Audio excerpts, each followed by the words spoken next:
మా ఆహ్వానాన్ని మన్నించి వచ్చినటువంటి పుర ప్రముఖులందరికీ కూడా నమస్కరిస్తూ, నా టీంని చిన్నారులని ఆశీర్వదిస్తూ, అలాగే మీ పిల్లల నృత్య ప్రదర్శనను వీక్షించడానికి వచ్చినటువంటి తల్లిదండ్రులకు మరియు కుటుంబ సభ్యులందరికీ కూడా, వారి కుటుంబ సభ్యులందరికీ కూడా మా ఆనందాన్ని వ్యక్తపరుస్తూ, మీడియా మిత్రులకు, మిగతా ఊరు నుంచి వచ్చినటువంటి అందరికీ కూడా నమస్కరిస్తూ ఈనాటి మా ఉపన్యాసాన్ని ప్రారంభించబోతున్నాను.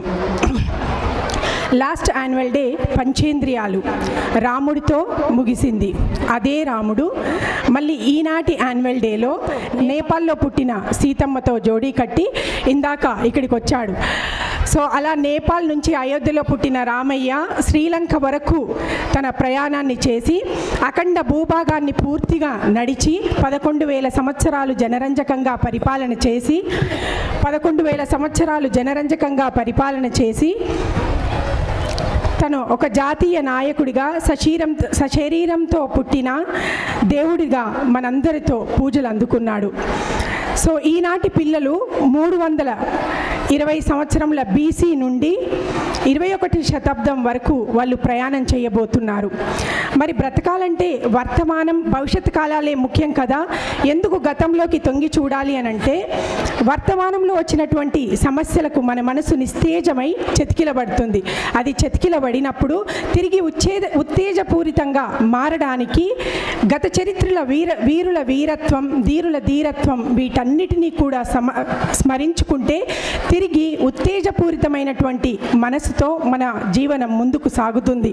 అలాగే ఆ 326 సంవత్సరం నాటి అలెగ్జాండర్ భారతదేశం వైపు దండయాత్రను చేసుకుంటూ వస్తే తన గురువైన అరిస్టాటిల్ దగ్గరికి ఆశీర్వాదం కోసం వెళ్ళాడంట.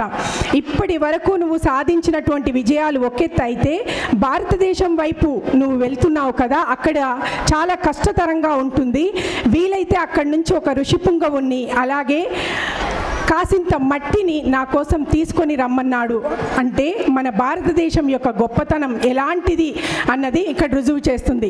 అలా దండయాత్రతో వచ్చినటువంటి రాజు పురుషోత్తముడిపై పరాజయం పొంది తిరిగి వెళ్తూ ఆత్మ పరిశీలన చేసుకొని ఆత్మ జ్ఞానాన్ని పొంది తన చిట్ట చివరి యాత్రలో తన 2 చేతులని పైకి చూపిస్తూ తను సాధించినటువంటి, అంటే తను విశ్వ విజేత కావాలని, అఖండ భూభాగానికి తానే రాజు కావాలని దండయాత్రలు చేస్తూ భూభాగాలన్నీ యుద్ధాలన్నీ తానే గెలిచినటువంటి సంపాదించిన వైద్యుర్యాలన్నిటినీ తన వెనుక చల్లమని అన్నాడంట. తన ఆస్థానంలో ఉన్నటువంటి వైద్యులందరినీ కూడా తన ముందు నడిపమని చెప్పాడు. అంటే ఇంత సాధించినా కూడా నా వెంట ఏదీ రాదు అన్నట్టుగా చేతుల్ని పైకి పెట్టి. సో అంతటి గొప్ప నేల, అంటే ఇక్కడికి దండయాత్రకు వచ్చిన అలెగ్జాండర్ పురుషోత్తముడి చేతిలో పరాజయం పొందాడు.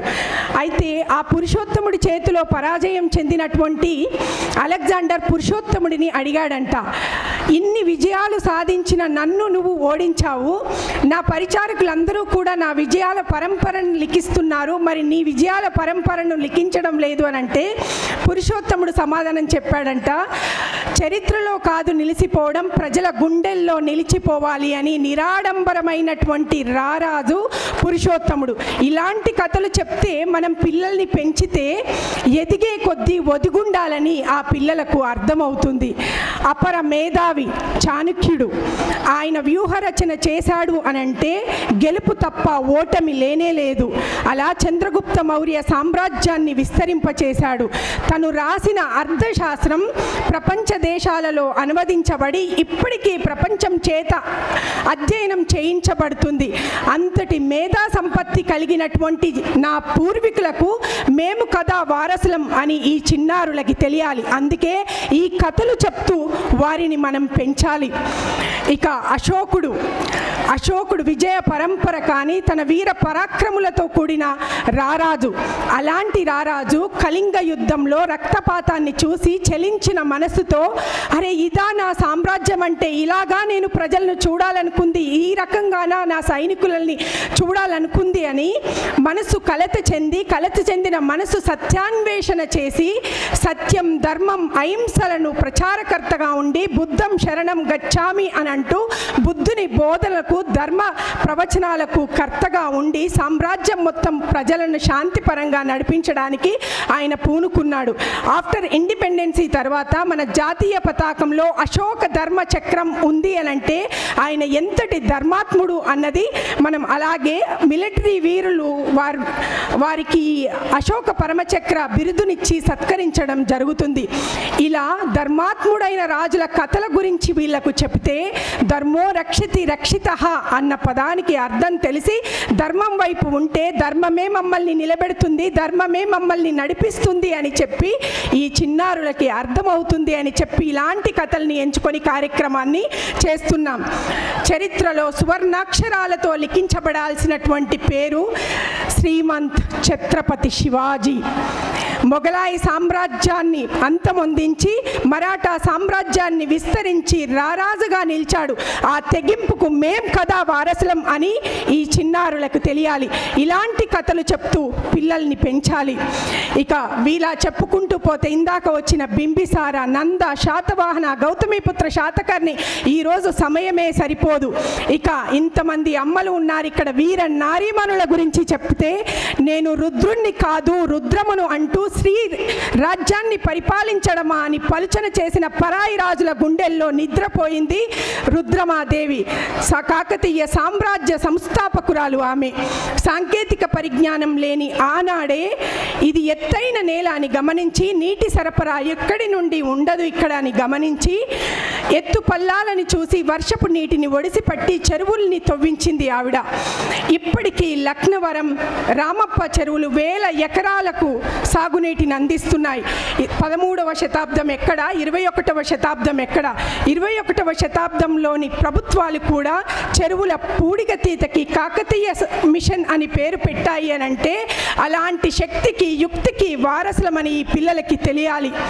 మట్టిలో పుట్టిన మహిమాన్వితమైనటువంటి మాణిక్యం మణికర్ణిక ఝాన్సీకి రాణి లక్ష్మీబాయి. సో పరాయి రాజులు పక్క పొరుగు దేశాలు ఎవ్వరూ కూడా బ్రిటిష్ వారిపై తిరుగుబాటు చేయడానికి ఆమెకు సహకరించకపోతే పాలు తాగే పసిగుడ్డును వీపున కట్టుకొని కథన రంగంలో కాలు దువ్వి బ్రిటిష్ వారి వెన్నులో వణుకు పుట్టించినటువంటి వీర నారి ఝాన్సీకి రాణి లక్ష్మీబాయి. ఇలాంటి కథలు, వీర కథలు వీళ్ళకు చెప్తే ఉడుకు రక్తం ఉవ్వెత్తున ఎగిరి మేం కదా వాళ్లకు వారసులం అంటూ భారతదేశం ఎంత గొప్పది, ఈ వీర చరిత్రలు ఎంత గొప్పవి అని వాళ్ళకి ఉగ్గు అన్నంతోనే తినిపించేటప్పుడే వాళ్ళకి ఇవన్నీ చెప్పాలి.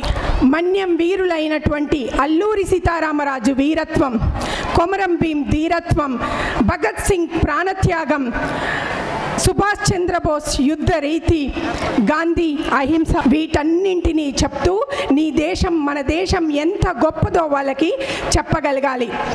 అరే ఎవరైనా మాట్లాడితే భారతదేశం గురించి చులకనగా మాట్లాడితే ఏముంది నా దేశంలో అనంటే మొట్టమొదటి పుస్తకం రాయబడింది ఋగ్వేదం మన భారతదేశంలో.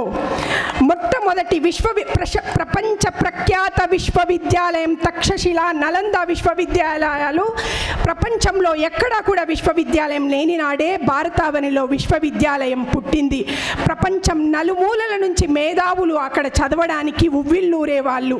ఇప్పుడు అమెరికా వీసా కోసం మనం క్యూలు కడుతున్నాము. సున్నా పుట్టింది మన దేశంలో, భగవద్గీత పుట్టింది మన దేశంలో, గాయత్రి మంత్రం పుట్టింది, బీజాక్షరాలు పుట్టింది మన దేశంలో. అలాగే సృష్టి నాదం, ఓంకార నాదం అని చెప్పింది మన దేశం.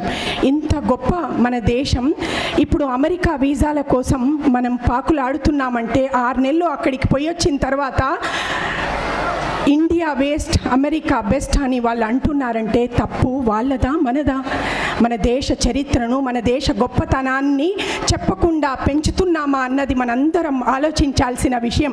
అందుకే SPHSలో ఈ ఆలోచన పుట్టింది. చిన్నారులను ఇప్పటి నుంచే దేశ ప్రగతి, దేశ గొప్పతనం ఎలా ఉండేది, మన పరంపర ఎలా ఉండేది, అన్ని కథలు చెప్తూ వాళ్ళని ఈ రకంగా పెంచాలని చిన్నప్పటి నుంచే వాళ్ళ నరాల్లో రక్తం ఎలా ఉడకాలి అని అంటే, ఏ దేశమేగినా ఎందు కాలిడినా పొగడరా నీ తల్లి భూమి భారతిని, నిలుపరా నీ జాతి నిండు గౌరవము అంటూ ప్రతి పిల్లాడు పాడే విధంగా వాళ్ళను పెంచాలి. వీర గాథలు చెప్తూ వాళ్ళని పెంచితే భావి భారత నవ సమాజ నిర్మాతలుగా వాళ్ళు మేము మా దేశం ఎంతో గొప్పది, భారతీయుడిగా నేను గర్వపడుతున్నాను అన్నది వాళ్ళకు తెలుస్తుంది. అలాగే ఇలాంటి కార్యక్రమాలలో ఎప్పుడు మేము ఇలాంటి కార్యక్రమాలు చేసినా మీ పిల్లల్ని ఇందులో భాగస్వాములు చేయాలని, దేశం పట్ల వారి శ్రద్ధ పట్ల వారికి శ్రద్ధ పెరిగే రకంగా మీరందరూ సహకరిస్తారని మా ఆహ్వానాన్ని మన్నించి వచ్చిన ఇంకొక విషయం, నా సీనియర్ స్టూడెంట్స్ అందరూ కూడా ఇక్కడికి వచ్చి ఉంటారు. చిన్న చిన్న సమస్యలు వచ్చినంత మాత్రాన బెంబేలు పడి ఏమవుతుందోనని చెప్పి మీ తల్లిదండ్రులకు కష్టాన్ని కలిగించకండి. All the senior students, are you here? జీవితంలో సెటిల్ అయ్యేటటువంటి తరుణం, చాలా స్ట్రెస్ ఉంటుంది మీకు. ఎంత పెద్ద సమస్య అయినా కూడా సమస్య మిమ్మల్ని చూసి భయపడాలి తప్ప మీరు సమస్యను చూసి భయపడకూడదు. ఒక్క విషయం నేను చెప్పదలుచుకున్నాను, మిమ్మల్ని కని పెంచిన మీ తల్లిదండ్రులు పడ్డ కష్టం కన్నా మీకొచ్చిన కష్టం పెద్దదేమీ కాదు. కాబట్టి ధైర్యంగా ఉండి ముందుకు సాగాలి. ఎలాంటి సమస్యనైనా మూకుమ్మడిగా ఐకమత్యంతో మనం ముందుకు నడిస్తే అది ఊరు సమస్య కావచ్చు, ఇంటి సమస్య కావచ్చు, మనిషి సమస్య కావచ్చు, దేశ సమస్య కావచ్చు, ఎలాగైతే మన అందరు ఫ్రీడమ్ ఫైటర్స్ మనకి ఈ స్వరాజ్యాన్ని సాధించి పెట్టారో మూకుమ్మడిగా ఏ సమస్యనైనా మనం ముందుకు నడిస్తే తప్పకుండా విజయం సాధిస్తారని, మా కార్యక్రమానికి వచ్చి మీకు గగురు పొడిచే విధంగా వీరి విన్యాసాలు ఉంటాయి. All the freedom fighters are going to come, all the kingdoms are going to come. So national anthem పాడేంత వరకు మీరందరూ ఇక్కడ ఉండి నేషనల్ యాంథమ్ పాడిన తర్వాత సగౌరవంగా ఇక్కడ మిమ్మల్ని అందరినీ మీ ఇళ్ళకి పంపుతాము. Thank you so much. మా ఆహ్వానాన్ని మన్నించి వచ్చి ఈ కార్యక్రమాన్ని విజయవంతం చేయడానికి ఈ రకంగా ఆసీనులై మీ పిల్లల్ని ఆశీర్వదిస్తూ మరింత మాకు ముందుకు శక్తిని యుక్తిని ప్రసాదించాలని చేతులు జోడించి నమస్కరిస్తూ థ్యాంక్ యూ సో మచ్.